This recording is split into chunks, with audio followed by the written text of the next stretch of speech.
এই ভিডিওটা বানাচ্ছি পাল এবং দেবনাথ পরিবারকে উদ্দেশ্য করে কিছু কথা বলবার জন্য। আমার রোজ ভিডিও দেওয়া হচ্ছে না, আর হয়তো দিতে পারবও না। সেটা হচ্ছে এখন কাজের চাপ মারাত্মক পরিমাণে বেড়ে গেছে। যাই হোক, আমার কথা বাদ রাখি। এরকম উইকেন্ডেই আমি চেষ্টা করব দুটো করে ভিডিও দেওয়ার। তো আসল কথায় আসা যাক। প্রথমে আমি বলবো ঝিমিকে। আমি ঝিমি বলবো না, রিমি বলবো, কারণ খারাপ কিছু তো বলছি না। তো রিমি, তুমি আমার থেকে ছোট, ঠিক আছে? তো তোমার থেকে যেহেতু বড়, একটু হলেও তো কিছু এক্সপিরিয়েন্স আছে, বা জীবনে কিছু নীতি মেনে চলতে শিখেছি। হ্যাঁ, আমাকে শেখানো হয়েছে। একটা কথা আমি বলি, সেটা হচ্ছে আমরা ছোটোবেলায় আমাদের বায়োলজিতে এভলিউশনের একটা চ্যাপ্টার ছিল, বা অরিজিন অফ স্পিসিস। তো সেইখানে না একটা খুব ফ্রেজ যেটা ভীষণ পপুলার, স্ট্রাগল ফর এক্সিস্টেন্স। এই ফ্রেজটার সায়েন্টিফিক ব্যাখ্যা সব কিছু দেওয়া হয়েছিল, আমরা পড়েওছি। তো এটা কিন্তু আমাদের প্রত্যেকটা লিভিং বিংয়ের লাইফের সাথে, বা লিভিং বিংয়ের লাইফে ভীষণ ইম্পর্টেন্ট এই ফ্রেজটা, স্ট্রাগল ফর এক্সিস্টেন্স। ঠিক আছে? তোমাকে বেঁচে থাকতে গেলে স্ট্রাগল করতেই হবে, তোমাকে সারভাইভ করতে গেলে স্ট্রাগল তোমাকে করতেই হবে। ঠিক আছে? সেটা যে কোনোভাবেই হোক না কেন, তোমাকে ছোটোবেলা থেকে হয়তো তোমার মা এবং বাবা, স্পেশালি তোমার মা, হয়তো কোনো কিছুর অভাব বোধটা তোমাকে শেখায়নি, তোমাকে ধৈর্য ধরতে হয়তো শেখায়নি। তুমি ছোটো থেকে একটা খারাপ পেরেন্টিংয়ের মধ্যে বড় হয়েছো, সেটা তো সবাই অ্যাকসেপ্ট করছে, আমিও অ্যাকসেপ্ট করি। তাছাড়া সেটা বাদে কোনো কিছু যে চাইলেই সঙ্গে সঙ্গে পাওয়া যায় না, এটা তুমি ছোটো থেকে শেখোনি। এটা তোমার দোষ না, এখানে পুরোপুরি দোষটা তোমার মায়ের। বিষয়টা হচ্ছে কি, যে অভাব বোধটা না, শুধু যে যাদের বাড়িতে আর্থিক অনটন আছে, ঠিক আছে, যারা খুব একটা ভালো ফিনান্সিয়াল ব্যাকগ্রাউন্ড থেকে বিলং করে না, তাদের মধ্যেই যে অভাববোধ থাকে তা কিন্তু নয়।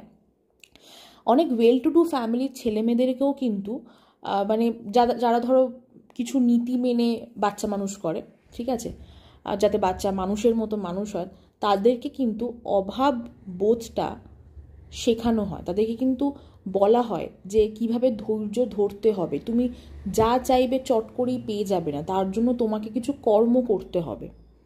ছোটোবেলায় কীরকম কর্ম? ছোটোবেলায় কি এটা থোড়ি বলবে যাও গিয়ে রোজগার করে আনো? না। যেমন আমরা, বা আমি, আমার মতো আরও অনেকে ছোটোবেলায় যখনই যেটা চাইতাম পেয়ে যেতাম না সঙ্গে সঙ্গে। এমন কিন্তু না যে আমরা খুব খারাপ ফিনান্সিয়াল ব্যাকগ্রাউন্ড থেকে বিলং করি, না। জন্মদিন হলে আলাদা ব্যাপার, জন্মদিনের দিন গিফট তো সবাই দেয়, ঠিক আছে। অন্য সময় যখনই কিছু শখের জিনিস চাইতাম, তখনই বলা হতো না, রেজাল্ট ভালো করতে হবে, এই বছরের অ্যানুয়াল রেজাল্টটা ভালো হোক, তুমি এই গিফটটা পাবে। তার জন্য কিন্তু তাহলে ফোকাসটা থাকতো কি, আমাকে পড়াশোনা করে রেজাল্টটা ভালো করতে হবে, তাহলে গিয়ে আমি আমার গিফটটা পাবো। তাছাড়া পড়াশোনার প্রতি ভালোবাসে, সেটা আলাদা ব্যাপার, ঠিক আছে। তো আমি জাস্ট একটা ছোট্ট এক্সাম্পল দিলাম। তো লাইফের না প্রত্যেকটা ফেজে তোমাকে স্ট্রাগল করতে হবে, ঠিক আছে। তোমাকে এটা বুঝতে হবে যে তুমি যখন যেটা চাইবে তখনই সেটা তুমি পেয়ে যাবে না। তোমার টাকা পয়সার প্রতি লোভ নেই, সেটা প্রমাণিত, এবং সেটা আমরা বুঝি। কিন্তু এই যে আরও বাদবাকি জিনিস, যখন মনে হচ্ছে তোমার মানে যখনই তুমি চাইছো, তোমার মনে হচ্ছে তুমি শ্বশুরবাড়ি ছেড়ে চলে যাবে, তুমি চলে যেতে চাইছো, ঠিক আছে, এর ফলে কি হচ্ছে, তোমার মায়ের ওপর প্রেশার ক্রিয়েট হচ্ছে, তোমার মা সেই প্রেশারগুলো আর নিতে পারছে না। হ্যাঁ, তুমি যখন চাইছো তোমার বাবাকে গালাগালি করছো, নাম ধরে ডাকছো, সেটা আবার অন লাইভ লাখ লাখ মানুষ সেটা দেখছেও আবার, ঠিক আছে। আবার যখন বিপদে পড়ছো তখন তোমার বাবাকে তুমি বাবা বলেই ডাকছো, ঠিক আছে। এবং তোমার বাবাকে তো তুমি ছাড়োনি কোনো রকম নোংরা কথা শোনাতে। তাই বলবো কি, যে আস্তে আস্তে বড় হচ্ছ, এবার নিজের বোঝার ক্ষমতাটা আস্তে আস্তে তোমাকে ডেভেলপ করতে হবে। কারোর ইনবর্ন বোঝার ক্ষমতা এসে যায়, যেহেতু তোমাকে অ্যাকচুয়ালি তোমার দোষ না, তোমার মা তোমাকে ঠিকঠাক করে গাইড করতে পারেনি। তাই এবার নিজের দায়িত্বে তোমাকে সিচুয়েশন বুঝে চলতে হবে। রাগ হলে চুপচাপ বসে থাকবে, রাগ হলে দরকার পড়লে দেওয়ালের সাথে ঝগড়া করবে বা দেওয়ালকে বলবে, ঠিক আছে? কিন্তু লাইভে এসে বা যখন তখন চেঁচামেচি শুরু করে দেবে না, যাকে তাকে গালাগালি দেবে না। এটা ডেফিনেটলি তোমার হাজব্যান্ডের প্রতিও প্রযোজ্য। সেও রাগ হলে যখন তখন লাইভে এসে গালাগালি দিচ্ছে, যদিও তোমাদের চ্যানেলটা থাকবে কি থাকবে না সেটা নিয়ে একটা বিশাল বড় কোয়েশ্চেন মার্ক, বাট স্টিল নিজেকে কন্ট্রোল করতে হবে। এত বেশি কি বলবো, ভালগার হলে চলবে না। এইবার তোমার মানে এইবার রিসেন্টলি যে ঘটনাগুলো ঘটলো, 1 সপ্তাহ হলো সেই ঘটনাগুলো ঘটে গেছে, তো সেইখানে যে পরিমাণ তোমার পাশে মানুষজন দাঁড়িয়েছে, অনেক মেয়েদের না সেটাও কপালে জোটে না। তুমি এমন একটা শ্বশুরবাড়িতে গেছো যেটা কোটিপতি না, কিন্তু সেখানে তোমার খাওয়া পড়ার অভাবটাও হবে না। মানে মোটমাট তুমি অভাব কোনোদিন বুঝবেই না। মানে তোমাকে চিন্তা করতে হবে না আমার কালকে আমার চাল কোত্থেকে আসবে, কালকে যে আমি রান্না করব আমার খাবারটা কি করে আসবে, এটা তোমাকে চিন্তা করতে হবে না। কিন্তু এমন অনেক সংসার আছে যেখানে মেয়েরা আজও খুব বাজেভাবে অত্যাচারিত, এবং সেখানে আবার অভাবও আছে। মানে সব দিক দিয়ে ভগবান মেরে রেখে দিয়েছে। কিন্তু বিশ্বাস করো, ভগবান না তোমাকে জাস্ট কয়েকটা দিক দিয়ে হয়তো মেরে রেখে দিয়েছে, সেটা তোমাকেই মেকআপ করতে হবে। ভেবেই নাও ঈশ্বর তোমার পরীক্ষা নিচ্ছে, দেখছে তুমি কত ধৈর্য ধরতে পারো। তুমি যদি এই সংসারটাতে খুব ভালোভাবে মানে সংসারটা চালিয়ে নিয়ে যেতে পারো, একটা সময় পর তোমার শাশুড়ি মা বৃদ্ধা হবেন, তোমার শ্বশুরমশাইও বৃদ্ধ হবেন, ঠিক আছে? একটা টাইমের পর এই সংসারটা তোমারই হয়ে যাবে, পুরোপুরি তোমার হয়ে যাবে। তখন তুমিই ডিসাইড করবে কম মুঠো চাল নিয়ে ভাত বানাতে হবে, ঠিক আছে? আজকে কি সবজি হবে, কালকে কি রান্না হবে, এগুলো তখন তুমিই ডিসিশন নেবে। তখন তুমি বাড়ির কর্ত্রী হয়ে যাবে। এখন তোমার বাড়ির কর্ত্রী তোমার শাশুড়ি মা। যদি তোমার শাশুড়ি মার বোধ বুদ্ধি নিয়েও আমার যথেষ্ট সন্দেহ আছে, আচ্ছা যাই হোক, কিন্তু তুমি যদি সংসারটা বুদ্ধি দিয়ে চালাও, ঠিক আছে, মানে এখন যদি বুদ্ধি করে চলো, একটা টাইমের পর এই সংসারের কর্ত্রী তুমিই হবে। একটা সংসার করতে গেলে না প্রচুর বুদ্ধি লাগে, প্রচুর পাকা বুদ্ধি লাগে, দূরদর্শিতা লাগে। সব কিছু শর্ট টার্ম চিন্তা ভাবনা করলে হবে না, ঠিক আছে? একজন প্রপার সাংসারিক মানুষ চিন্তা করবে আজ থেকে 10 বছর পর আমি, এখন অনেকে বলবে 10 বছর পর বেঁচে থাকবে না মরে থাকবে কি করে জানবে। না না, আমি ভাই নেগেটিভ চিন্তা করবো না, আমি পজিটিভলি ভাববো, অপটিমিস্টিক ওয়েতে আমি চিন্তা ভাবনা করব যে আজ থেকে 10 বছর, আজকে যে আমি আজকে কোন কাজটা করলে আমার 10 বছর পর গিয়ে আমি খুব ভালো ফল পাবো, ঠিক আছে? এরকম দূরদর্শী চিন্তা ভাবনা করে তোমাকে সংসার চালাতে হবে। এখন হয়তো সংসারের পুরোপুরি হালটা তোমাকে ধরতে হবে না, কারণ তোমার বয়সটা অনেকটাই অল্প, আর তুমি মানে কন্টিনিউয়াসলি তো তুমি সংসার করতে পারোনি, বা তোমাকে সেই সুযোগটাও তুমি পাওনি, তোমাকে বারবার বেরিয়ে যেতে হয়েছে সংসার থেকে। কিন্তু this is the high time এই সংসারের হালটা আস্তে আস্তে তোমাকে ধরতে হবে। এখন তোমার ওই যে বললাম তোমার শাশুড়ি মা এখন অল্প বয়সী, খুব একটা বয়স ওনার না, 40ও হয়নি শুনলাম, ঠিক আছে? কিন্তু যখন তোমার শাশুড়ি মা নড়বড়ে হয়ে যাবেন, তখন রান্না বান্না ঘরের সমস্ত কাজ তখন তোমাকেই করতে হবে। দরকার পড়লে তখন তুমিই ডিসিশন নেবে যে হেল্পিং হ্যান্ড রাখবে কি রাখবে না, ঠিক আছে? মানে এক কথা যেটাকে ওই বললাম কর্ত্রী বলা হয়, ওই অনেকে আবার একটু ইয়ার্কি করে বলে হোম মিনিস্টার, ঠিক আছে? তাই একটু কষ্ট তোমাকে করতে হবে বোন, একটু কষ্ট তোমাকে করতে হবে, যেহেতু তুমি নিজে চুজ করেছো যে তুমি বিয়ে করবে অল্প বয়সে, ঠিক আছে? যে বয়সে পড়াশোনা করার কথা বা নিজের ক্যারিয়ার নিয়ে ভাবার কথা, সেই বয়সে তুমি নিজে ডিসিশন নিয়েছো যে তুমি বিয়ে করবে। সেটা তোমার জেদ ছিল তখন, বাট জেদের বয়সে ডিসিশনটা তো নিয়েছো। তাই সেই ডিসিশনটাতে স্টিক করে থাকার দায়িত্বটা তোমার। সবাই চেষ্টা করছে তোমার সংসার বাঁচানোর। আবার এমন অনেক মানে কিছু কি বলবো, কিছু ভিউয়ার আছে আমি দেখলাম, তারা না ভালো কিছু বলতে পারে না, মানে বারবার খালি বলছে এই মেয়ের দ্বারা সংসার হবে না, সংসার হবে না, পাগল পাগল। কে বলেছে বলুন তো ও পাগল? আপনাদের কে বলেছে? আপনারা ডাক্তার? আপনাদেরকে কি কেউ কানে কানে বা ঈশ্বর এসে কানে কানে বলে দিয়ে গেছে এই মেয়েটা পাগল? একটু খারাপ খারাপ কথাগুলো বলার আগে না 10 বার ভাববেন। আপনাদেরকে যদি কেউ পাগল বলে আপনাদের কেমন লাগবে শুনতে? আর কে বলেছে ও সংসার করার মেয়ে না? ও সংসার করার মেয়ে, কিন্তু ওর প্রপার গাইডেন্সটা দরকার। সেই গাইডেন্সটা দিন না। না পারলে কমেন্ট করবেন না। হ্যাঁ, আপনাদের ইন্টারনেট, আপনারা টাকা দিয়ে ইন্টারনেট রিচার্জ করছেন, আপনারা ভিডিও দেখছেন, আপনারা কি কমেন্ট করবেন সেটা আপনাদের ব্যাপার, কিন্তু চেষ্টা করবেন একটু ভালো কমেন্ট করার।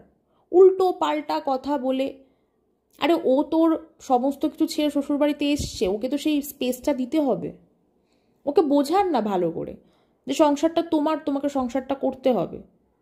এই নেগেটিভ কথাগুলো বলেন, এরা বয়সে ছোট, এরাও হঠাৎ মাঝে মাঝেই ট্রিগার হয়ে যায় কথাগুলো শুনলে। যাই হোক, ফিরে আসি। তো রিমি, তোমার কিছু ভিডিও দেখলাম, তুমি এখন রান্নাবান্না করছো, ঠিক আছে, খুব ভালো লাগছে দেখে। আর যদি কখনো মনে হয় যে সব কিছুর পরে তোমার হাতে অফুরন্ত সময়, তুমি বোর হচ্ছে, এটা হওয়াটা স্বাভাবিক। 4টে দেওয়ালের মধ্যে বন্দি থেকে সংসার করা হাঁপিয়ে ওঠে মানুষ। তো তোমার যদি মনে হয়, তুমি তো খুব ভালো নাচ করতে পারো, ব্যাপারটা হচ্ছে তুমি নাচ হয়তো শিখেছো কি শেখোনি আমি জানি না, কিন্তু তুমি নাচটা মোটামুটি ভালো করতে পারো, মানে তোমাকে যদি ভালো করে শেখানো হয় তুমি নাচটা নিয়ে এগোতে পারবে। তাই তোমার যদি মনে হয় যে তুমি নাচের ক্লাসে ভর্তি হতে চাও, নাচ করতে চাও, এখন তো এই মুহূর্তে পসিবল না, কারণ এই মুহূর্তে এখন প্রথমত তোমাদের বাড়ির প্রত্যেকটা মানুষের ট্রিটমেন্ট দরকার। সব কিছু মিটে যাক, সব কিছু সেটেল ডাউন হয়ে যাক, তারপরে তোমার যদি ইচ্ছা হয় তুমি একটা নাচের ক্লাসে ভর্তি হয়েও কালনাতে। হ্যাঁ, তো এগুলো পরের ব্যাপার, কিন্তু এখন এই মুহূর্তে দাঁড়িয়ে তোমাকে সুন্দর করে সংসারটা করতে হবে, ঠিক আছে? একটা সংসার করা মুখের কথা না। এইবার আসি, প্রীতমকে কিছু বলবো এই বিষয়ে। প্রীতম, দেখো, তুমিও ছোট, মানে তোমরা দুজনেই বেশ ভালো মতনই অল্প এই বয়সেই তোমরা সংসার পেতে নিয়েছো, যেটা এখনকার যুগে হয় না, কোনো একটা সময় হতো, সেটা আলাদা ব্যাপার। আচ্ছা প্রীতম, একটা কথা বলি, সেটা হচ্ছে তুমি হয়তো ভালোভাবেই বুঝতে পেরে গেছো, বা তোমাকে হয়তো বোঝানো হয়ে গেছে অলরেডি কিছু মানুষের, বা তোমাকে বুঝিয়েছে যে তোমাদের জীবনের সবথেকে বড় পথের কাঁটা হচ্ছে এই সোশ্যাল মিডিয়া, এই ইউটিউব। আজকে এই সোশ্যাল মিডিয়া করে, এই সোশ্যাল মিডিয়াতে নিজেদের জীবনের প্রত্যেকটা স্টেপ দেখিয়ে, কখন কি করছো দেখিয়েই কিন্তু আজকে তোমাদের এই দুর্দশা। তাই আমি বলবো, প্রত্যেকটা জিনিস অফ ক্যামেরা সর্ট আউট করো, ঠিক আছে? একটু হলো বড়দের কথা শোনো। আর তুমি লাস্ট দুটো ভিডিওতে, তোমার লাস্ট দুটো দিনের আমি লাইভ দেখলাম, তুমি যে কথাগুলো বলেছো ঠিকই বলেছো, কিন্তু প্রীতম একটা কথা বলি, একটা বিয়েকে এই যুগে দাঁড়িয়ে একটা বিয়ে তখনই স্বীকৃতি পায় যখন সেটা লিগালি রেজিস্টার্ড হয়। আমরা অনেক দিন ধরে আমরা বলে আসছি তোমাদের রেজিস্ট্রি করাটা প্রয়োজন। এইটা কোনো দিখাওয়া না, রেজিস্ট্রিটা কেউ দিখাওয়ার জন্য করে না। একটা বিয়ে লিগালি রেজিস্টার্ড হওয়াটা ভীষণই প্রয়োজন।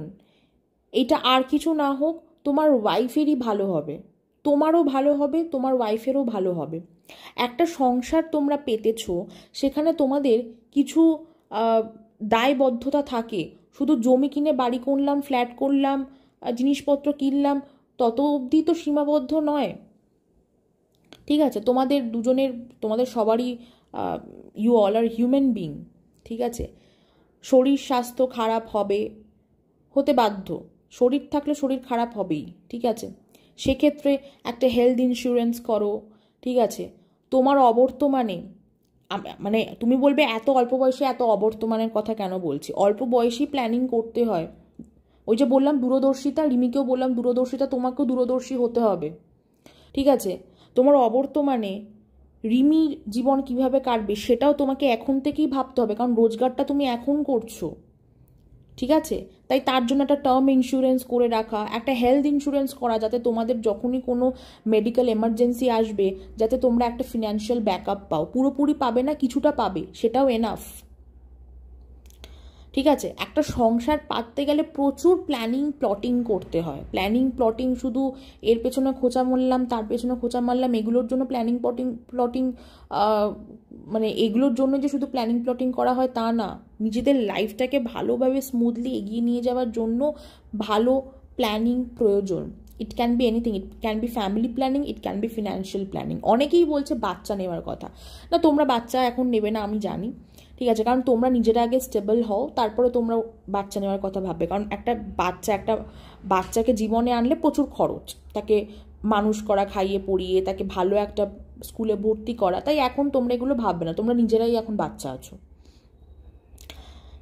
কিন্তু সংসারটা ভালোভাবে করতে গেলে এই সমস্ত ঝামেলা মুক্ত হয়ে ম্যারেজ রেজিস্ট্রি করে জীবনটাকে ভালোভাবে এগিয়ে নিয়ে যাও। আমরা সেটাই চাই, আমরা সেটাই দেখতে চাই। আমরা কেউ চাই না তোমার সংসারটা ভাঙুক। একটা সংসার ভাঙবে সেটা কেউ চায় না। তাই মাথা ঠান্ডা রাখার চেষ্টা করো। তুমি প্রচণ্ড শর্ট টেম্পার্ড, তুমি চট করে রেগে যাও, তুমি স্থান কাল পাত্র বুঝে কথা বলতে পারো না, ঠিক আছে? এই স্বভাবটা তোমার মায়ের থেকে এসছে। তোমার মাও জায়গা বুঝে কথা বলতে পারে না, যখন তখন যেখানে খুশি যা খুশি বলে দেয়, কিছু কথার তো মানেই থাকে না তোমার মায়ের, ঠিক আছে?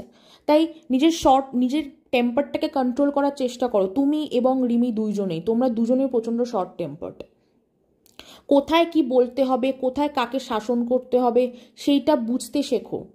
তোমার ওয়াইফকে যদি তোমার কোনো বিষয় শাসন করতে হয় সেটা অফ ক্যামেরা করো, শুধু অফ ক্যামেরা না, পার্সোনালি করো। তোমাদের তো একটা বেডরুম আছে, দরকার পড়লে দরজাটা বন্ধ করে নিজের ওয়াইফকে ভালোভাবে শাসন করো যে তুমি যেটা করছো ভুল করছো, করো না, ঠিক আছে? ভালোবাসা শুধু আই লাভ ইউ বললে, একসাথে শুয়ে পড়লে, একসাথে ঘুরতে গেলেই ভালোবাসা হয় না। ভালোবাসা কোথায় হয় জানো? যখন দুজনকে রেসপেক্ট দেবে। রেসপেক্টটা কিভাবে দেবে? 5টা লোকের সামনে আমি আমার বউয়ের প্রশংসা করব, 5টা লোকের সামনে আমি আমার বরের প্রশংসা করব, কিন্তু তাদের খারাপটা পয়েন্ট আউট করব পার্সোনালি, সবার পেছনে, অফ ক্যামেরা এবং 5টা মানুষের থেকে আড়াল হয়ে। তুমি যখন তোমাকে যদি তোমার ভুলটা এই যে তোমার ভুলটা মানুষ ধরিয়ে দিচ্ছে, এতগুলো মানুষ, তোমার গায়ে লাগছে তো? তোমার তো গায়ে লাগছে। তাহলে তুমি ভাবো, তুমি এই যে লাইফটা থেকে ঝামেলাটা শুরু হলো, সেখানে তুমি এতগুলো মানুষের সামনে যখন রিমিকে বারবার খোঁচা মারছিলে, একটা মোটমাট তুমি অপমান করেছো, তাতে তোর গায়ে লাগাটা স্বাভাবিক। প্রত্যেকটা মানুষের সেলফ রেসপেক্ট থাকে, তোমাদের হয়তো সেলফ রেসপেক্টটা খুব কম, ওই কারণে আজকে তোমাদের এই অবস্থা, কিন্তু আছে তো, কিছুটা হলেও আছে সেলফ রেসপেক্ট। তাই কাকে কিভাবে শাসন করতে হবে সেটা আড়ালে ভাই, সেটা পার্সোনালি মিটিয়ে নাও, 5টা লোকের সামনে নয়, ঠিক আছে? তোমাদের বন্ডিংটা 5টা লোকের সামনে দেখাও। তোমরা যে তোমাদের মধ্যে স্ট্রং যে একটা বন্ডিং তোমরা গড়ে তুলবে সেটা তোমরা দেখাও, ঠিক আছে? আর লাইফে ডেফিনেটলি শুধু এই শাসনের বিষয় প্রাইভেসি মেনে চললে হবে না, ঠিক আছে? নিজেদের লাইফটাকে একটু কি বলবো, আড়াল করার চেষ্টা করো।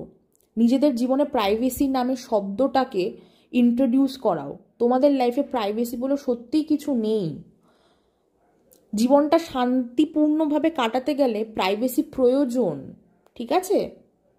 কখন কোথায় খাচ্ছি, কখন কোথায় যাচ্ছি, কি করছি না করছি, এগুলো দেখিও না, কারণ বুঝতে তো পারছো আজকে তোমাদের লাইফটা এভাবে পাবলিক করেছো বলেই তোমাদের জীবনে এত সমস্যা। বাকি 5টা আরও বড় বড় ভ্লগার আছে, তারাও কিন্তু তাদের জীবনটা তুলে ধরছে, কিন্তু তারা তাদের মধ্যে, মানে তাদের ফ্যামিলির মধ্যে সেই আন্ডারস্ট্যান্ডিংটা আছে বলে ঝামেলাটা হচ্ছে না, কিন্তু তোমাদের মধ্যে আন্ডারস্ট্যান্ডিংটা না নেই, নড়বড়ে। সেই ক্ষেত্রে চেষ্টা করো একটু প্রাইভেসি মেনটেন করার, ঠিক আছে? আর একটা কথা, সেটা হচ্ছে যে এই যে কন্ট্রোভার্সি ক্রিয়েটার, তুমি ধরিত্রীদি, সোমাদি, সীমান্তি এদেরকে খোঁচা মেরে কথা বলছো, সঙ্গীতা ম্যাডামকে খোঁচা মেরে কথা বলছো, বলো না ভাই, বলো না, ঠিক আছে? তুমি যখনই মানুষকে খোঁচা মারবে তারাও পাল্টা তোমার খোঁচা তো মারবেই। তাই অন্য কাউকে ইনসাল্ট করো না। সবসময় একটা কথা মাথায় রেখো, তুমি যদি কাউকে অপমান করো সেই অপমানটা তোমার কাছে ফেরত আসবেই। তাই কেন বলছো, কেন তাদেরকে টেনে টেনে অপমান করে কথা বলছো? তুমি ভালো থাকো না, তারাও তোমাকে নিয়ে ভালো পজিটিভ ভিডিওই করবে। একটা সময় তো তারা তোমার ফরেই ছিল, তখন তোমার কাছে তারা ভালো ছিল। এখন যেহেতু তোমার আগেনস্টে, তোমার ভুলগুলো তারা এখন ধরিয়ে দিচ্ছে, তাই তারা তোমার কাছে খারাপ হয়ে গেছে। এরকম হলে তো চলবে না। তুমি নিজের ভুলগুলো স্বীকার করে নাও না, আর তাদেরকে টেনে টেনে কথা বলো না। তুমি ভালোভাবে থাকো, তারাও দেখবে তোমার প্রশংসাই করবে। আর আর ভিডিওতে আমি এটাও শুনলাম, তুমি বলছো যে গত 10-11 মাস বা 1 বছর রিমি কি করেছে তোমার কাছে সব প্রমাণ আছে, নোংরামো কে কি করেছে প্রমাণ আছে। ভাই তুমি কি করেছো সেই প্রমাণও অনেক মানুষের কাছে আছে। তাই বারবার মানুষকেই হুমকি চমকিগুলো দিও না যে আমার কাছে প্রমাণ আছে প্রমাণ আছে প্রমাণ আছে।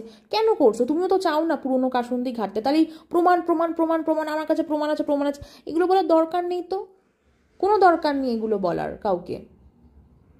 ঠান্ডা মাথায় জিনিস সলভ করতে শেখো, কারণ তুমি তোমার মা বাবার একটিমাত্র সন্তান। তোমার ওইদিকে তোমার শ্বশুর শাশুড়ি তাদের একটিমাত্র সন্তান, ডেফিনেটলি রিমি না, বাট তারা বলে যেহেতু তাদের সাথে তাদের বড় মেয়ের সম্পর্ক নেই, ঠিক আছে।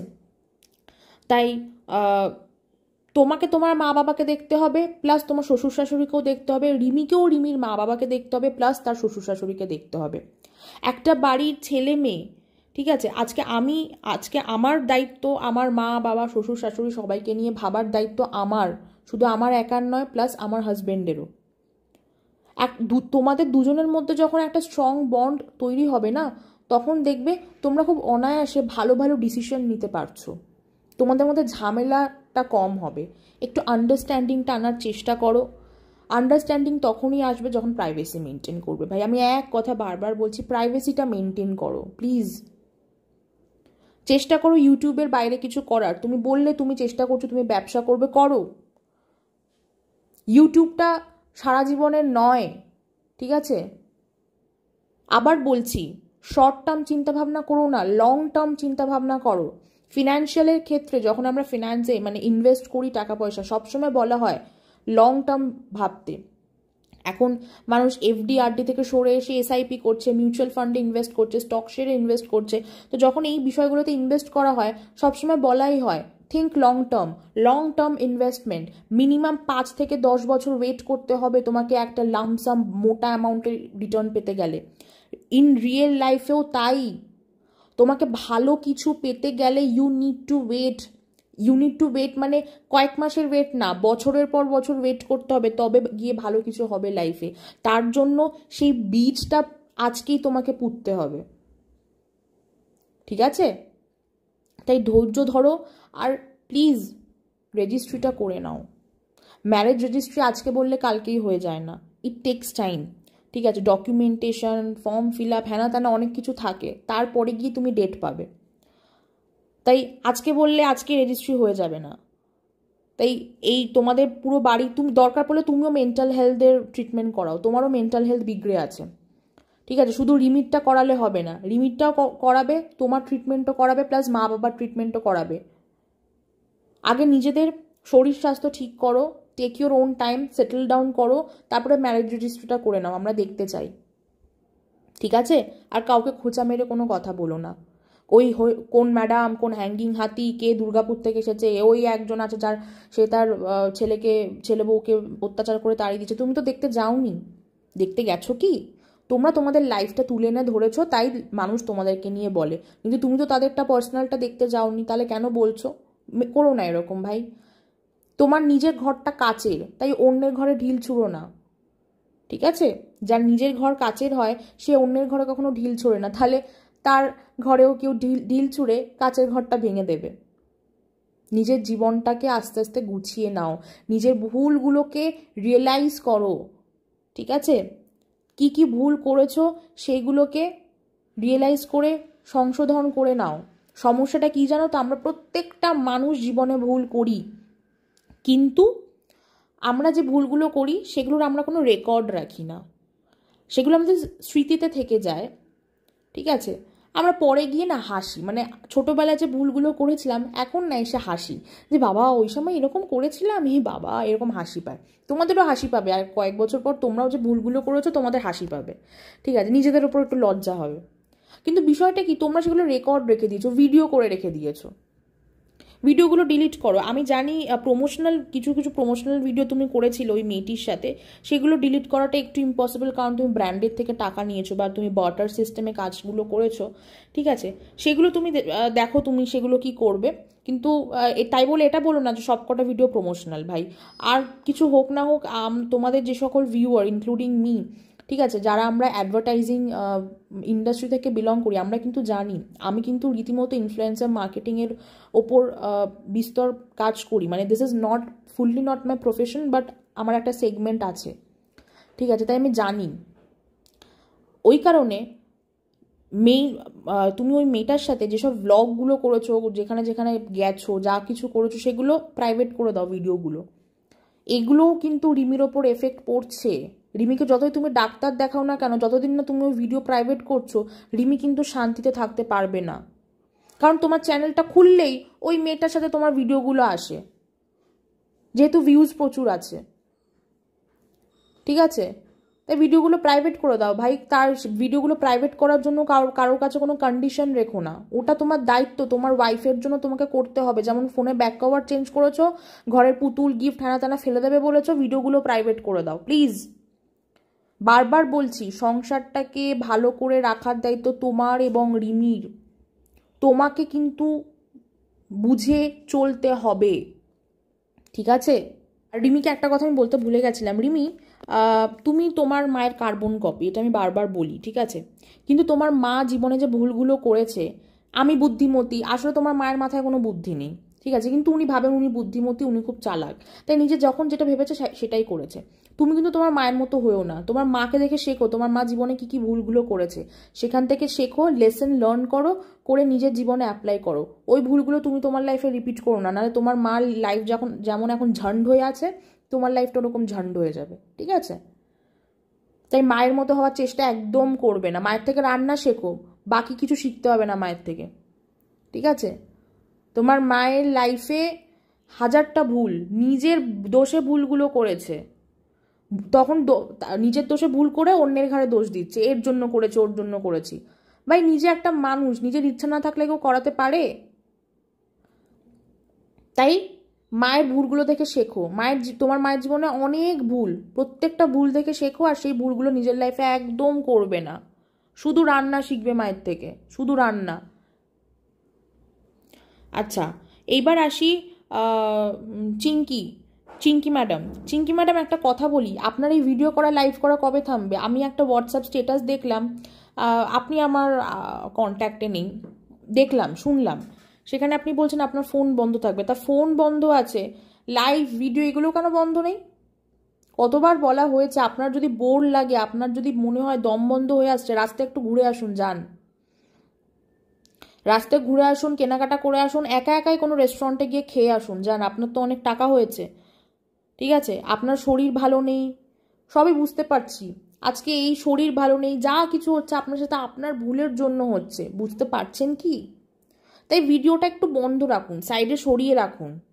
কালকেও আপনি লাইভ করেছেন, আমি কালকে সকালেই যখন আমি হোয়াটসঅ্যাপ স্ট্যাটাসের বিষয়টা জানতে পারলাম, আমি কালকে সকালেই বললাম ওনার ফোন বন্ধ থাকবে, কিন্তু ওনার লাইভ করা ভিডিও করা বন্ধ থাকবে না। ঠিক তাই হলো। কেন আপনি কি চান না যে আপনার জীবনটাও ঠিক হোক আর আপনার মেয়ের জীবনটাও ঠিক হোক? কেন লাইভ করছেন? লাইভ করলেই হাজারটা মানুষ হাজারটা কমেন্ট করছে এসে, ব্যাস সেই কমেন্টগুলো আপনার মেয়েও লক্ষ্য করে, আপনার মেয়েও দেখতে পাচ্ছে তার মা ভালো নেই। আপনি কি চান আপনার মেয়ে উতলা হয়ে যাক? কয়েকটা দিনের জন্যই তো আপনাকে বন্ধ রাখতে হবে, তারপর আপনার চ্যানেল যদি না থাকে তো খুবই ভালো। নিজেকে ডাইভার্ট করার চেষ্টা করুন। আপনি তো বললেন আপনি নাকি কোথায় কোন কাজ পেয়েছেন, আপনি চাইলেই আপনি কাজ খুঁজে কাজ করতে পারবেন, তা করুন, নিজেকে ব্যস্ত রাখুন সেগুলোতে, ডাক্তার দেখান, ঘুরে বেড়ান, নিজের হাজব্যান্ডের সাথে ঝামেলা মিটিয়ে নিন। আজকে আপনার মাথায়, ওই যে বললাম আপনার মাথায় বুদ্ধি একেবারেই নেই, একদম ভালো বুদ্ধি নেই, কিন্তু নিজেকে অতিরিক্ত বুদ্ধিমতী মনে করেছেন, নিজেকে চালাক চতুর মনে করেছেন, নিজের ফাঁদে নিজেই পড়েছেন, নিজের তৈরি করা গাড্ডায় নিজেই পড়েছেন। এবার গাড্ডা থেকে বেরিয়ে আসুন। আপনি যতবার গাড্ডায় পড়েছেন আপনার হাজব্যান্ডই গিয়ে আপনাকে রেস্কিউ করেছে। তাই যে হাজব্যান্ড আপনাকে এতবার রেস্কিউ করে বিপদ থেকে, সেই হাজব্যান্ডকে সম্মান করতে শিখুন। আজকে আপনার জন্য আপনার মেয়ে এত সাহস পায় আপনার হাজব্যান্ডকে উল্টোপাল্টা কথা বলার, যে কিনা খাইয়ে পড়িয়ে মানুষ করলো। সত্যি বিরক্তিকর লাগে, মানে আপনাদেরকে দেখলে না মানে ইরিটেটিং লাগে। মানে আপনারা কি বলবো, মানে নিজেদের লাইফটাও ঝান্ট করে রেখে দিয়েছেন, ভিউয়ারদেরকেও ফ্রাস্ট্রেটেড করে রেখে দিয়েছেন। বিশ্বাস করুন, লাইভ ভিডিওটা বন্ধ করুন, আর আপনার তো পাল্টি খেতে 2 মিনিটও টাইম লাগে না। পাল্টি আপনি যা খুশি খান, পাল্টি খান। পাল্টি খেয়ে যদি আমি দেখেছি ভাই, আপনি সঙ্গীতা ম্যাডাম, মামাইদি আর বাকি যেসব ক্রিয়েটাররা আছেন, সোমাদি, ধরিত্রীদি, সীমা আন্টি, কাউকে কোনো খারাপ কথা বলেছেন, আমার 5 মিনিটও লাগবে না চুচুড়া থানায় একটা মেইল করতে। ঠিক আছে, আমি হুমকি দিচ্ছি না, বলছি, কারণ এই মানুষগুলো আপনার বিপদে আপনার পাশে দাঁড়িয়েছিল। তাই আপনি যখন আনসার করতে পারেন না কাউকে কারোর প্রশ্নের, ঠিক আছে, তখন যার তার ঘরে দোষ চাপিয়ে দেবেন না। দরকার পড়লে একদম চুপ থাকবেন, একদম সাইলেন্ট থাকবেন। আপনি কথা বলতে পারেন না সেটা আপনি না বুঝলেও সবাই জানে আপনি একদম কথা বলতে পারেন না, আপনি ভুলভাল বকেন। তাই ঠিক যেটুকু বলার প্রয়োজন সেটুকুই বলবেন, তার বেশি বলবেন না, একদম চুপ থাকবেন, চুপ। এই সেম কথা আমি বলবো মিসেস সিনিয়র দেবনাথকেও, ঠিক আছে, মিসেস কবিতা, তাকে বলবো আপনিও একদম কথা বলতে পারেন না, মানে আপনি হড়বড় হড়বড় করে কি বলেন আপনি নিজেও বোঝেন না। ঠিক আছে, না নিজে বোঝেন না আমরাও বুঝি, আর জ্ঞানের বাণী ঝাড়েন। আপনারও স্থান কাল পাত্র বুঝে কথা বলার মতো সেন্সটা নেই। তাই ভিডিও করবেন না। আপনি একটা ব্লগ ভিডিও বানিয়েছেন কালকে, খুব ভালো লাগছিল, শুরুতে বেশ রান্না বান্না করছেন, খাচ্ছেন, হঠাৎ করে লাস্টের দিকে গিয়ে একটা বিশাল বড় একটা জ্ঞান, এই আমার ছেলে, এই আমার ছেলে, সে ছেড়ে দিন না ভাই, ছেলেকে ছেলের মতো থাকতে দিন না। ছেলেটা তো বড় হচ্ছে, বিয়েও দিয়েছেন, থাকতে দিন। কি 10 বার করে লাইভ, আবার লাইভও করেছেন, লাইভেও কী সব বলেছেন, পাঠা পাঠি, ছাগল ছাগলি নিয়ে কী সব বলেছেন, কিচ্ছু বুঝিনি। আর আপনার মুখে শিবধামের কথা শুনলাম, আপনি বললেন আপনাদের বাড়ির যে বাথরুম সেটা হচ্ছে ঈশান কোণে, তাই আপনার বাড়িতে এত সমস্যা, এত ঝামেলা। তো আপনাকে একটা কথা বলি, সেটা হচ্ছে যে হ্যাঁ, বাস্তুর কিছু দোষের জন্য সংসারে ঝামেলা অশান্তি হয়। এবার আপনি তো আর সেটা ঠিক করতে পারবেন না, ঠিক আছে, তাই আপনাকে অনেকে সাজেস্ট করতে বাড়িতে পুজো দেওয়ার। এবার আশা করছি আপনার বাড়িতে রেনোভেশন হচ্ছে, দোতলায় কাজ হচ্ছে, আপনি পুজো নিশ্চয়ই কিছু না কিছু একটা দেবেন। হ্যাঁ, ডেফিনেটলি পুজো আপনি দিন, কিন্তু এই শিবধাম কি জিজ্ঞেস করেছেন? শিবধাম একটা ফ্রড, একটা ভণ্ডামির জায়গা। একটা লোকটা প্রিটেন্ড করে যে সে নাকি শিবের, স্বয়ং মহাদেবের সাথে ডিরেক্টলি কানেক্টেড। সে হ্যাঁ হ্যাঁ হ্যাঁ হ্যাঁ এরকম করে কথা বলে তার সাথে, করে লোকদেরকে ভুলভাল বলে। যে ক্যান্সারের পেশেন্টে কেমো দরকার তাকে বলছে কেমো নেওয়া ইমিডিয়েটলি বন্ধ করতে। ঠিক আছে, আচ্ছা, তারপরে কী সব গৃহবন্ধন হ্যানা ত্যানা কী সব বন্ধন দেয়, সেখানে আবার নিজের ছবি লাগিয়ে দেয়। পুরো ভণ্ডামির জায়গা, এসবের থেকে দূরে থাকুন। আপনার ছেলে কিন্তু একটা লাইভে, ওই নীল ষষ্ঠীর দিনের লাইভে, আপনার ছেলে ওই ভণ্ড গুরুজির, ওই ভণ্ড, ওই শিবধামের ওই ভণ্ড লোকটার মন্ত্র জপ করেছিল। এগুলো থেকে বিরত থাকুন। আপনার ছেলেকে অন্য কিছু দিয়ে গাইড করতে পারেন না পারেন, আপনি তো খুব ঠাকুর ঠাকুর ঈশ্বর ঈশ্বর করেন, ঠিক আছে, তাই ছেলেকে এইগুলো দিক দিয়ে গাইড করুন, যে বাবা ওই ভণ্ড গুরুজির মন্ত্র উচ্চারণ করিস না, যেটা কিনা ওই আপনার ওই এক্স বৌমা ঈশানী করে। ঠিক আছে, এগুলো থেকে বিরত থাকুন। এই ভণ্ড গুরুজির মন্ত্র জপ করলে জীবনে ভালোও হবে না, আর যদি খারাপটা হয় সেটা মন্ত্র জপ করার জন্য, মানে ওই মন্ত্রের মধ্যে কোনো পাওয়ার নেই। যেটা হবে সেটা হচ্ছে ঈশ্বরকে ইনসাল্ট করার জন্য আপনাদের যে খারাপটা হওয়ার হবে। আপনারা প্রচুরভাবে ঈশ্বরকে নিয়ে খেলা করেন, বিশ্বাস করুন। আপনি প্রত্যেকটা কথায় কথায় গোপাল, লোকনাথ বাবা, গীতা, এগুলোর রেফারেন্স এনে আপনি অনেক সময় অনেক ভুলভাল কথা বলেন। তাই যখন ভুলভাল বলবেন, আপনি যখন কোনো কথা বলবেন, ঈশ্বরকে সাইডে রেখে বলবেন, ঠিক আছে, বি কেয়ারফুল। আর যখন তখন আপনার ছেলে ওই মিঠাই, মানে গোপালকে নিয়ে, গোপাল ঠাকুরকে নিয়ে খাটে উঠে যাচ্ছে, যখন তখন হাতে তুলে নিচ্ছে, ঠিক আছে, একটু মানুন, জিনিস একটু মানে বিচার করতে শিখুন। আর যদিও এই বয়সে এসে আপনি আর পাল্টাবেন না, কিন্তু ভিডিওটা তো আপনি অফ করতে পারবেন, ভিডিও করা তো থামাতে পারবেন। ভিডিও করলেও কি কাজ করছেন সেটা দেখান, জ্ঞান দেবেন না। আপনি জ্ঞান দিতে গিয়ে না ভুলভাল কথা বলেন, জানেন তো। যদিও আপনি রিয়েলাইজ করেছেন যে আপনি ওই 10-11 মাস আগে ওই মেয়েটিকে বাড়িতে ঢুকে আপনি ভুল করেছেন, রিয়েলাইজ করেছেন, শুনে ভালো লাগলো, আপনার লাইভে কথাটা শুনে খুবই ভালো লাগলো, ঠিক আছে। তাই এগুলো থেকে বিরত থাকুন, আর ওই শিবধাম হেনাতানা থেকে বিরত থাকুন। প্রীতম, তোমাকেও একটা কথা বলছি, ওই শিবধামের কোনো মন্ত্র উচ্চারণ করবে না ভাই, তাতে সংসারে আরও অশান্তি ঝামেলা বাড়বে, কমবে না। জানি না তোমাকে কে বলেছে, আইদার তোমার ওই এক্স বউ বলেছিল হয়তো জব করতে, আর নাহলে তোমার ওই পাতানো দিদি আছে একটা চশমা পরে ভুলভাল কথা বলে, সে বলেছিল হয়তো। এগুলো থেকে দূরে থাকো। আর কালকে আমি টিপাল কাকুর একটা লাইভ দেখলাম, কথাগুলো খুব ভালো বলেছে, খুব যথার্থ কথা বলেছে, কিন্তু টিপাল কাকু আপনাকেও একটা কথা বলছি, কোন কমেন্ট কি কমেন্টগুলো একটু পড়বেন। আপনার জামাইকে, মানে যে জামাইকে আপনি মেনে নেবেন বলছেন, লিগালি ম্যারেজ মানে ম্যারেজ রেজিস্ট্রি করে নিলে, সে জামাইকে কেউ পাঠা বলছে, আপনি লাভ রিয়াক্ট করে চলে যাচ্ছেন। আমরা পাঠা বলি ভাই, ঠিক আছে, মানে আমি তো অনেকবার বলি, আমি তো অনেকবার বলেওছি, কারণ ও কাজকর্মই সেরকম করেছে, যাই হোক। কিন্তু যেহেতু সে আপনি খুব জলদি তাকে আপনার পরিবারের একটি অংশ হিসাবে অ্যাকসেপ্ট করতে চলেছেন, তাই কেউ যদি তাকে খারাপ কোনো কথা বলে সেগুলো এড়িয়ে চলুন। মানে আপনি একটা সামান্য লাভ রিয়াক্ট দিয়েছে বলে আপনার জামাই বসে পড়েছে কালকে লাইভে, আপনার মানে এখন জামাই আপনি মানেননি, হবু জামাই, সে লাইভে বসে পড়েছে। আপনাদের প্রত্যেকটা জিনিস এই ইউটিউব ঘিরে, মানে আপনাদের পুরো জীবনটাই ইউটিউব, কে কোথায় কাকে নিয়ে কি কমেন্ট করছে সেগুলো নিয়ে আপনাদের মধ্যে ঝামেলা বাঁধে, যেটা স্বাভাবিক কোনো আলাদা মানুষ মানে যারা সোশ্যাল মিডিয়াতে নেই তাদের মধ্যে এগুলো নিয়ে বাঁধে না, কিন্তু আপনাদের মধ্যে বাঁধে, কে কোথায় কি কমেন্ট করলো কি বললো ভিডিওতে সেটা নিয়ে। তাই এই ছোটোখাটো বিষয়গুলো একটু মাথায় রাখুন। আর আপনার কথাগুলো সত্যিই ভালো, দিস ইজ দ্য রিজন আমি টিপাল কাকুকে ভীষণ রেসপেক্ট করে এসেছি। মানে ভীষণ বলতে কি, এদের সবারই ভুল আছে, কিন্তু এদের কোথাও গিয়ে আমার এই টিপাল কাকুকে ভালো লাগতো, কারণ ওনার একটা স্ট্যান্ড পয়েন্ট আছে ভাই, উনি খুব ভালো, উনি খুব ভোকাল এবং উনি কথাগুলো ঠিকঠাক বলেন, মাথায় বুদ্ধি আছে। Same goes to mister senior Debnath, প্রীতমের বাবা, ওই লোকটার মাথাতেও বুদ্ধি আছে, কিন্তু ইনি আবার টিপালের মতো অতটা ভোকাল না, টিপাল কাকুর মতো, তাই উনি বলতে পারেন না। কিন্তু উনি ওনার ওয়াইফ যখন লাইভ করে তখন ব্যাকগ্রাউন্ডে উনি মাঝে মাঝে যে কমেন্টগুলো দেন তাতে বোঝা যায় উনি এগুলো একদম পছন্দ করছেন না বা করেন না, মানে he wants to get rid of all this nonsense problems, ঠিক আছে, কিন্তু উনি চাইলেও পারছেন না। বউটাকেই তো থামাতে পারছে না, বউটাই তো মাঝে মাঝে hello guys, hello guys, hello বন্ধুরা তোমরা কেমন আছো, হ্যানা ত্যানা বলে ভিডিও করা লাইভ করা আরম্ভ করে দিয়েছে। আরে ভাই, পুরো পরিবার, দুটো পরিবারকেই বলছি নিজেদের প্রাইভেসি মেনটেন করুন, অফ ক্যামেরা ঝামেলাগুলো মেটান আস্তে আস্তে, ছেলে মেয়েগুলোকে লিগালি ম্যারেজ মানে ছেলে মেয়েগুলো দুটোকে ম্যারেজ রেজিস্ট্রি করান, নিজেদের ট্রিটমেন্ট করান, যান ডাক্তারের কাছে যান, এভরিওয়ান নিডস ক্লিনিক্যাল ট্রিটমেন্ট, প্রত্যেকটা 6জনই, 6টা মানুষেরই ক্লিনিক্যাল ট্রিটমেন্টের প্রয়োজন। টিপাল কাকুর হয়তো প্রয়োজন আছে কি আছে না আমি জানি না, কিন্তু বাদবাকি 5জনের ক্লিনিক্যাল ট্রিটমেন্টের প্রয়োজন ভাই, শুধু রিমির একার প্রয়োজন না, এই 5জনেরই প্রয়োজন। Chinki madam, Mrs senior Debnath মানে মামাইদি বলেছে আবৃত্তি ম্যাডাম, মিস্টার সিনিয়র দেবনাথ মানে প্রীতমের বাবা প্রীতম, ঠিক আছে, আর রিমি, ডেফিনেটলি রিমিকে তো নিয়ে যাবেই বলছে। তো এই 5জনেরই প্রয়োজন, শুধু একজনের প্রয়োজন না।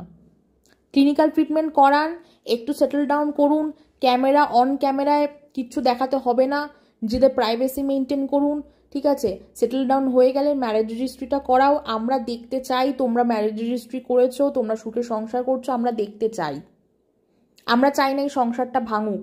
আর নেগেটিভ কমেন্ট থেকে দূরে থাকো, নেগেটিভ অনেক বাজে বাজে কমেন্ট আসছে, দূরে থাকো, কারণ অনেকেই তোমাদের ভালো চাইছে না ভাই, তোমাদের সংসারটা হোক অনেকেই এখনো চাইছে না, তাই সেগুলো থেকে দূরে থাকো। আর ইউটিউবের বাইরে নিজেদের কিছু করার চেষ্টা করো, স্পেশালি প্রীতম, ইউটিউবের বাইরে নিজে কিছু করার চেষ্টা করো, তাতে তোমারই ভালো, ঠিক আছে। লম্বা রেসে তুমি ভালোভাবে সাকসেসফুলি দৌড়াতে পারবে যদি তুমি ইউটিউবের বাইরে কিছু করো, কারণ ইউটিউবটা তোমাকে সারা জীবন ফিট করবে না। ইউটিউবে তোমাদের বেসিক্যালি ইনকামটা হয় কেচ্ছা কেলেঙ্কারি বিক্রি করে, কেচ্ছা কেলেঙ্কারি করে তো সারা জীবন চলতে পারবে না, তাতে তোমরা পাগল হয়ে যাচ্ছ সবাই। যাই হোক, তো লাইফে ডিসিপ্লিনটা মেনটেন করুন সবাইকে বলছি, প্রীতম রিমি তোমাদেরকেও বলছি, লাইফে ডিসিপ্লিনটা আনো, মেনটেন করো, গালিগালাজটা কম করো, নিজেদের মানে কি বলবো, নিজেদের টেম্পারটাকে কন্ট্রোল করার চেষ্টা করো, যাতে তোমরাই ভালো থাকবে। যাই হোক, অনেক বড় ভিডিও হয়ে গেল, এক্সট্রিমলি সরি। তো আমি ভুল বললাম না ঠিক বললাম অবশ্যই আমাকে বলবেন। আর আমি আবারও বলছি, আমরা কেউ চাই না এই ছেলেমেয়ে দুটো সংসার ভাঙুক, আমরা চাই এই ছেলেমেয়ে দুটো ভালোভাবে সংসার করুক। অনেক বড় জীবন এদের, অল্প বয়স জীবনটা পড়ে আছে, আপনারাও দুজনকে গুড উইশেস জানান, ভালো ভালো সাজেশনস দিন, কোনো খারাপ কিছু বলবেন না প্লিজ, এই দুটো ছেলে মেয়েকে ভালোভাবে গাইড করুন, দে নিড গাইডেন্স। যাই হোক, ভিডিওটা রাখছি এখানেই, থ্যাংক ইউ।